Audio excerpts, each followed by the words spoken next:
Greetings, everybody. It is I, the Masked Man, finally returned from a pretty long hiatus where I just have been playing some games, just playing through my accounts, and having a generally pretty good time. But I am finally going to take to the stage and talk about supporters, because apparently the last supporter video I made maybe was a little bit misconstrued. Maybe it was a little bit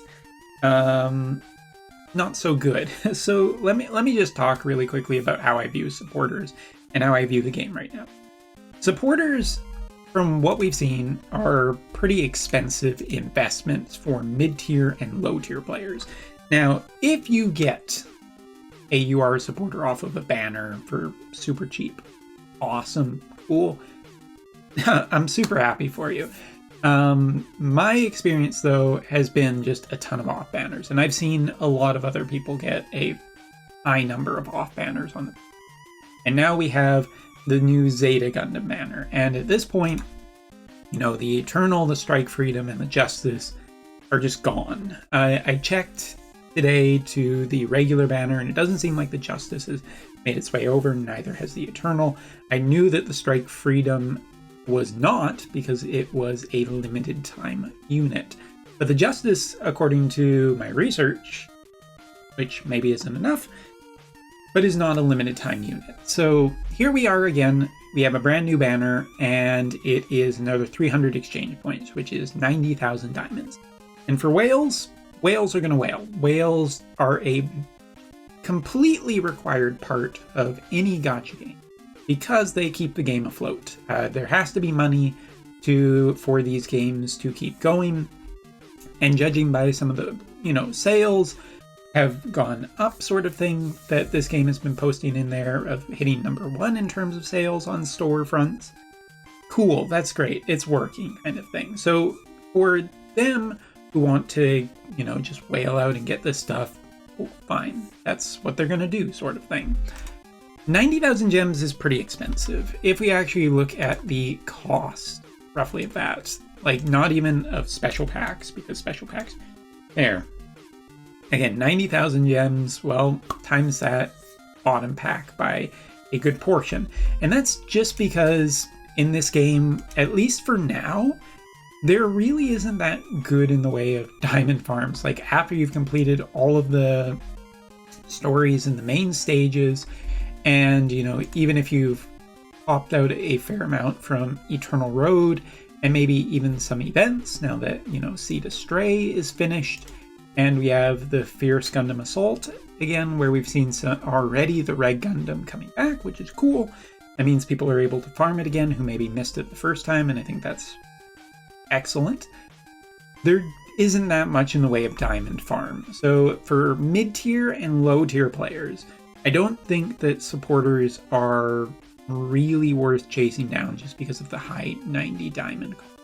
Now that opinion will probably change in the future if we get more game modes and more resource farming events where we can get more free-to-play diamonds and whatnot. But as my stance of a mid-tier player, the idea of you just get really bad luck and have to go 90k gems to get your first copy, even if there are multiple ways of, you can get upgrade tools that don't require multiple copies of the same unit. It's still a pretty hefty sum. And again, bonus series and everything like that, using these for Eternal Road, I recognize that all of these things are good things. And here we, with our new UR supporter, all stat increase 25% per units with a Psycommu tag, probably going to be pretty good into the future and all that. But I just think that if you are especially a free-to-player, you probably shouldn't be chasing down any supporter at this point in the game and waiting for a supporter a little bit down the road, like half anniversary or an actual anniversary will have probably some pretty amazing supporter units, really tempt people into spending money. And so even if you have to go mid by that point or a low tier spender to get there, that I think is just better in terms of long-term value. Now, if you're just So to that point, whale's gonna whale.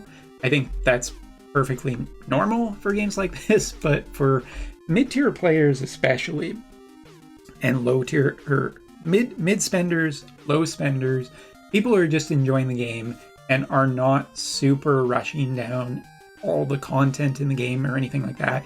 If you look at events, and especially with the Seed Astray event so far, very clear that it was absolutely able to be done with very little need to actually go on the banner. Bonuses just kind of helped getting through all of the boxes.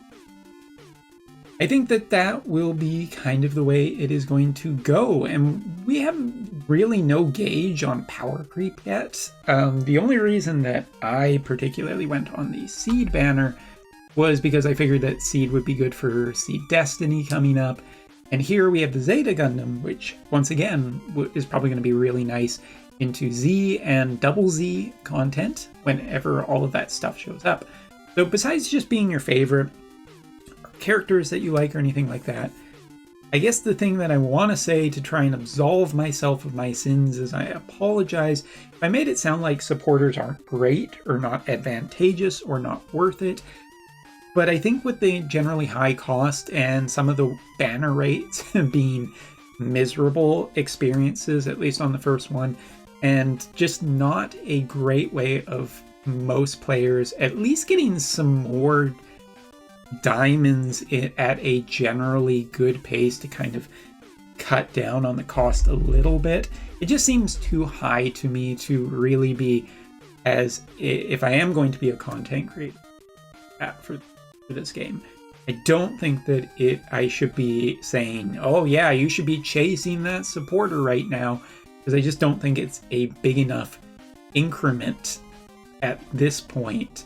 And I don't see the extreme value in them yet. But I'm happy to be proven wrong.